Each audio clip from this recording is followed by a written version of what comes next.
viewers and listeners out there. Welcome to our maiden edition of live show coming to us from Impact360. I remember myself, Kende Oluwatimileyin from Impact360 TV. On the show today, we'll be discussing about spiritual growth and maturity. And I have with me a special guest of honor. I know you like to guess. Okay, so let me break our guest. We have the person of Pastor Oluwatosin Oyesoya. Join me as I welcome Pastor Tosin Oluwatosin Oyesoya. So you're welcome, sir. Thank you very much. I greet all our viewers. I appreciate you for joining us live, and I also appreciate you for inviting. You're welcome, sir. Thank you so much. Thank you very much, sir. We are happy and glad to have you as well on our show today, being the first edition of our live show. Live, I mean L-I-F-E, live show. Thank you very much. And so today we'll be discussing on some important matters. As I said earlier, we're discussing on spiritual growth and maturity. You know, in the world we have today, many people believe that spirituality is all about going to church, going to mosque, and believe it or not, I am spiritual. I have this faith in me. So, sir, I would like you to broaden us more about all these questions, like what does spiritual growth mean to us, the difference between spiritual maturity and simply going through the motion of religious activities. You know, many people believe spirituality at the same time is the same thing as being religious. So we wanted to elaborate more on us. So sir, my first question to you now is, and to which our audience and our viewers, they are waiting to hear from you. So our first question is, what does spiritual growth mean to you personally? And how can we assess our own growth? Thank you very much, Mr. Kende. I appreciate you once again for inviting me to this live show. You're welcome, sir. I appreciate you once again for inviting me to this live show. Now we are talking about growth and spirituality and maturity. Now, when we are talking about growth, when we hear the word growth, I think the first thing that comes to mind is planting. Yes, that's the first thing that comes to mind. Now, what is not planted, you cannot be talking about the growth of what is not planted. So the first question is, are you planted? So if you have planted, that is when you can start talking about growth. For example, if you didn't attend a school to study a course, you can't be growing in the knowledge of that course. So if you ask me now, what is spiritual growth? Spiritual growth can simply be defined as an ongoing process of personal transformation and development in one's belief, practices, and development. Irrespective of religion. Yes. So, and it also involves deepening your relationship with a higher authority or the divine. So that's what God expected from us. He expects us to grow. Once we know Him, He expects us to grow. Just for example, like if you give back to your child, you expect that child to grow. Yes, at every stage. So if the child is not growing, you as a parent, you'll be worried. So the same thing, that is how life is. You know, we are spiritually configured as human beings.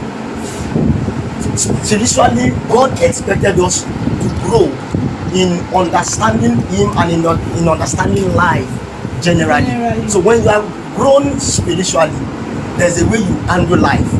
The way you handle it will be different from how the multitude is handling it. So thank you very much, sir. I think our viewers today, they heard you and they've been listening to what you said. So which mean spiritual growth is something we need to keep on working on a daily basis. Yes, that's why I said an ongoing process. Growth does not take place in a day. For example, if you see the story of Joseph in Genesis chapter 37, you will discover that the Bible said that the father loved Jacob. After, if you look at the story, you now discover that the father asked him to go and check the brothers where they are tending the flock. When he got there, Bible recorded that he was thrown into the pit. That if you look at that place, that was the growth process of Joseph. That's the growth process of Joseph. You will discover that Joseph, if Joseph does not go through those processes, Joseph will still be a baby. He cannot grow spiritually. You will discover that Joseph is a man that cannot keep his mouth shut. Whenever he sees something, he wants to reveal it. Whenever he saw a vision, whenever he saw it, he wants to talk about it.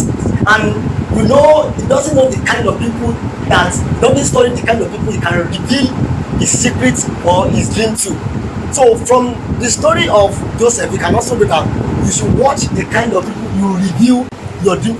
If you want to grow, if you don't want those people to cut your destiny short, if you really want to grow, so you mind the people that you share your vision or your dream with. So if you study that story of Joseph, you will discover that he was moving from one point to another. So those points, from that point to another, they can call it a class of growth. And that's how God sees it. Without that, Joseph wouldn't have displayed maturity at the end of the day when he got to the palace. Thank you very much, sir. Thank you very much, sir. So what you're trying to tell us is, as individual, the way we grow differs. So for everybody, it's not the same thing. So spiritual growth is based on different levels. Yes. Thank you very much, sir. In addition to that, okay, a lot of us thought is only the Bible that grows us spiritually. Now, if I beg to differ now. Part of the things, you know, I told you that we are spiritually configured. Now, part of the things that grows us spiritually is education. Is education. So why do we go to school? We go to school to learn, to be different in society. So that is part of what grows us spiritually. Thank you very much, sir, Pastor Oluwatosin. Okay, so to our next question we have here, how do we differentiate between true spiritual maturity and simply going through the motion of religious activity? So in a simple form, how do we differentiate between spiritual maturity and a religious activity? Thank you very much. Spiritual maturity. Let me address the debate. I'm going to, let me talk about Christianity a bit. Christianity is how God wants us to serve Him. But religious is how we man want to serve God. And God has made the way of serving Him. Are you getting it? The man also want to serve God in his own way, and which God does not accept, because God has made a way. He has set a platform of serving Him by sending His Son, and He said, if you believe in Him, you are my son. And Jesus said, from the question that Jesus said, by their fruit you shall know them. So those that are grown spiritually and those that are mature, you will know them by their fruit and by their disposition, their action, the way they relate to their neighbor. You will know them through the fruit they produce by the grace of God. So God, the Almighty One, the Divine One, has laid down how to know Him and how to grow spiritually and how to understand His tactics.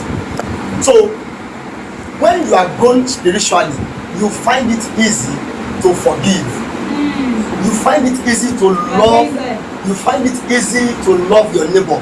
You find it easy to be humble. So that is the signs of being grown spiritually. Now, in addition, if you look at Galatians chapter 5 from verse 19 to 22, the Bible said, and the fruit of the Spirit. Before he got to the fruit, he said, and the works of the flesh manifest. The work. When he now got to the fruit, he said, and these are the fruit of the Spirit.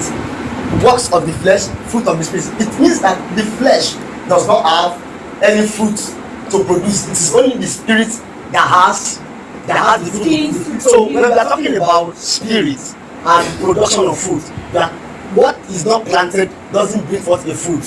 So it means that, and if you look at Psalm 92 verse 20, the Bible said the righteous shall flourish like a palm tree. It means that for somebody that is flourishing, it has been planted. So for someone to be said that is grown spiritually, he must have been planted in God. He must have known God to an extent, and he must have been displaying the fruit of the Spirit, which is listed in Galatians chapter 5 verse 22. So thank you very much, sir. So in a nutshell now, what they are trying to tell us is being religious does not make your spiritual level grow, and does not mean you are mature spiritually. So for the fact that it says religious activities. So for example, in a church settings, and you're always going to church on every activities, you are being seen around, that does not make you mature spiritually. So until you grow yourself spiritually means you are now mature. Yes. Thank you very much, sir. So to our wonderful viewers and listeners out there, I will quickly go on a short break now. See you soon. Thank you.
Welcome back to our wonderful viewers and listeners out there.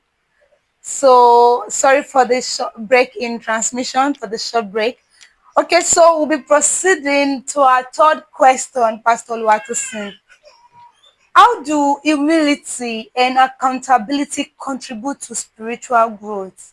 You know, having humility. People believe that for the fact that you have humility means you have the spirit of God in you, and So how does it contribute to spiritual growth? Thank you very much. Spirituality and humility, I can say, is one of the fruit of maturity and one of the fruit of spiritual growth. And how can humility and accountability contribute to spiritual growth? If you are not grown, when you are proud, is a sign that you are not grown in the spirit. And but when you are humble, is it, the Bible even said that God resisted the proud and lifted the lowly, those that humble themselves. When you are humble, you find it easy to obey God. You find it easy to subject yourself under God. You find it easy to subject yourself under authority. In any kind of authority you find yourself, you find it easy to find. So when you are humble, you don't become problematic. You don't give your authority, the authority you subject yourself under, you don't give them problem. Troubles, like being troublesome. Yeah, being troublesome. So, and also somebody that is not somebody that is not grown in the spirit can never be accountable. And it's also a sign, is a sign of not grown in the spirit when you are not accountable. Somebody that is not growing, when you ask such person, I told you, the Bible said that by their fruit you will know them. So somebody that is not matured or grown in the spirit, if you put such person in a position of accountability, is going to mismanage that position. So when somebody is grown and is matured in the spirit, the person will be trustworthy. You can leave the person to manage things and you go and sleep, and you will have rest of mind. And I believe that is how it can help spirituality. That's how humility and accountability can help spirituality. Thank you very much, Pastor Luatosin.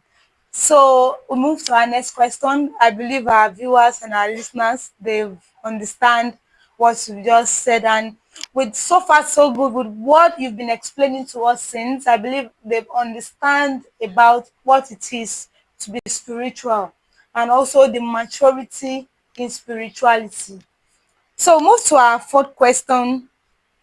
How can spiritual growth positively impact our daily lives, relationships, and work in a work setting? So how can spiritual growth impact our daily lives? Thank you very much. And relationship. Thank you very much. You're welcome, sir.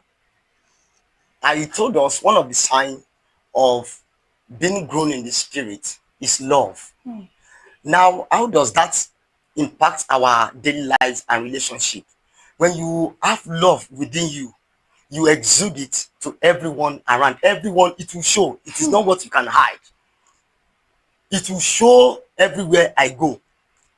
If I am grown in the spirit and I find it easy to forgive, if anyone offends me or offends you or offends anyone around you, you find it easy to let it go. Yeah, you let it go. You find it easy to forgive. So in short form, I can say that when you be a peaceful, that is why the Bible said that you be a peaceful person. That's why the Bible said that follow peace with all men. You'll be a peaceful person. You'll be somebody that is magnetic. Everyone, and easy to flow with. Yes, everyone to walk around and you'll be accessible. Everyone to be around you because of the nature of maturity that and growth in the spirit that you are.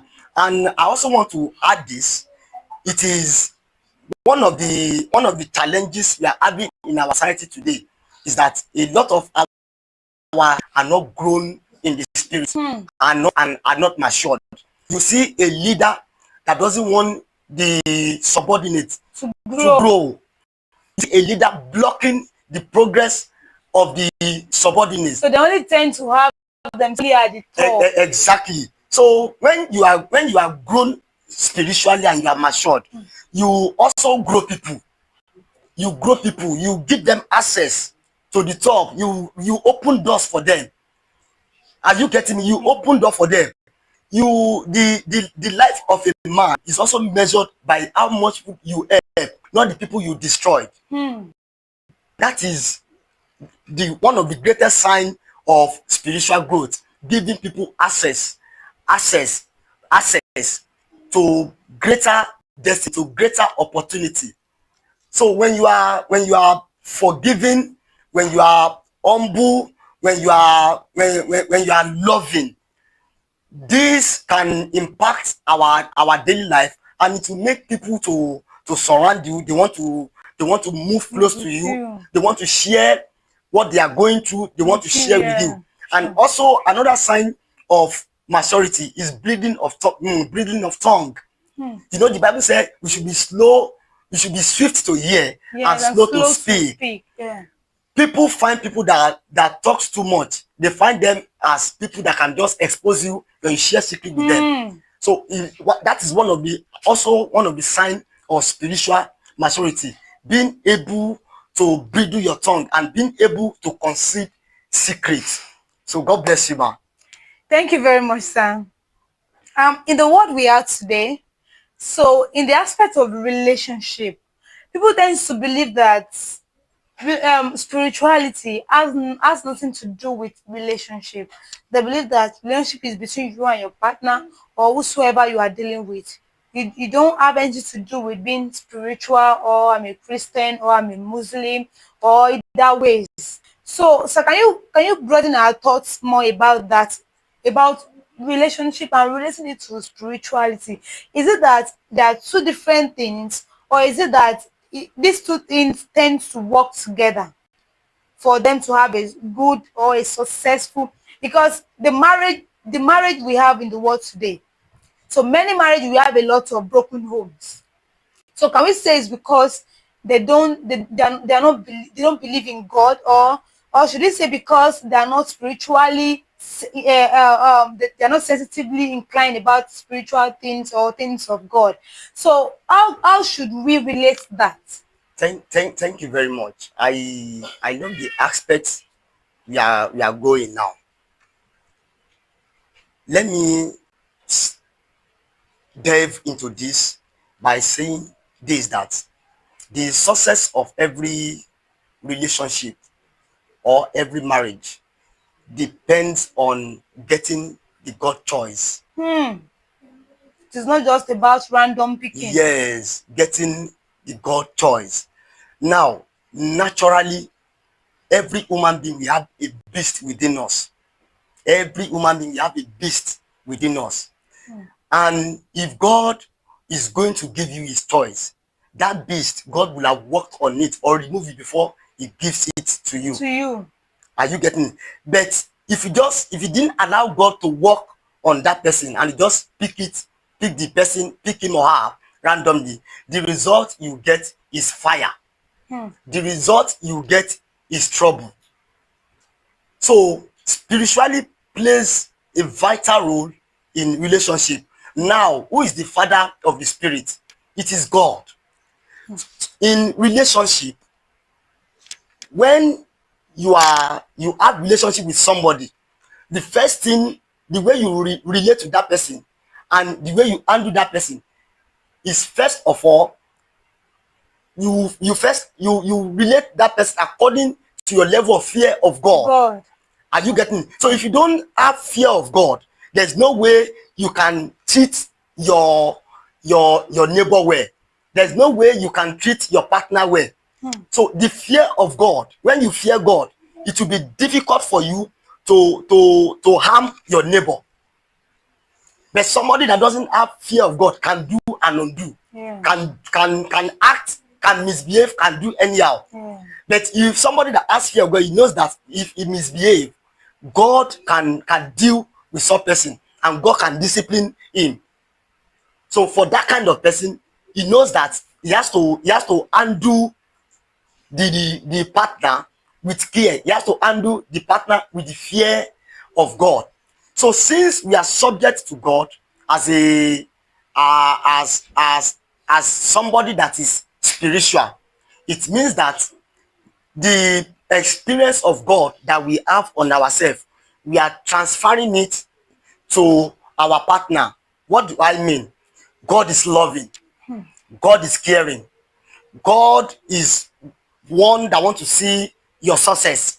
So the same nature is on you as somebody that believes in God. It is the same nature you will transfer into handling your partner. So when you are subject to God, you will not hate your partner. When you are subject to God, you find it easy to forgive your partner. When you are subject to God, you find it easy to care for your partner. Of course, there will be friction at times, but since God is involved and there's a place of prayer also, yes, there's a place of prayer also. So you go to the place of prayer to cool the friction. And I want to say this. Let me say it as an advice that we shouldn't go into relationship without God. When you are going without God, I want to say that you are going into fire. When you are going without God, you are going into fire. So God is the one that can help you, because it is not easy to manage human being. It is not even easy to manage yourself. Yes, not to talk of you are managing somebody else. Are you getting it? So for you to manage yourself and to be able to manage somebody else, you need the help of God. Thank you very much, sir. Thank you. This is a very powerful session, and even I myself have learned one or two things from it. Since our final question here,